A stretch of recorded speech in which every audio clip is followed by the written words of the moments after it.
पंतप्रधान मोदींनी केरळातील कोच्ची मेट्रोमधून प्रवास केलेला आहे। पलारीवट्टोम ते पथद्दीपुलम या मार्गावरील मेट्रोचं मोदींच्या हस्ते उद्घाटन करण्यात आलं। त्यानंतर त्यांनी मेट्रोतील प्रवास केला।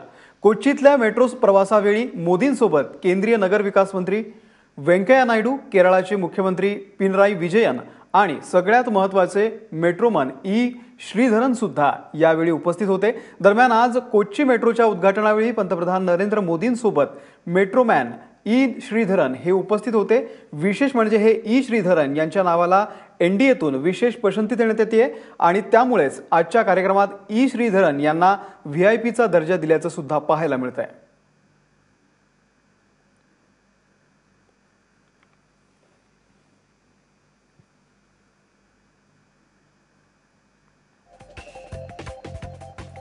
तर मेट्रोच्या कार्यक्रमामध्ये आज नरेंद्र मोदी यांच्यासोबत ई श्रीधरन हे उपस्थित होते। मेट्रोमॅन अशी त्यांची ओळख आहे। वेंकय्या नायडू हे सुद्धा होते आणि केरळचे मुख्यमंत्री यांनी सुद्धा नरेंद्र मोदी यांच्यासोबत मेट्रोमधून प्रवास केलाय।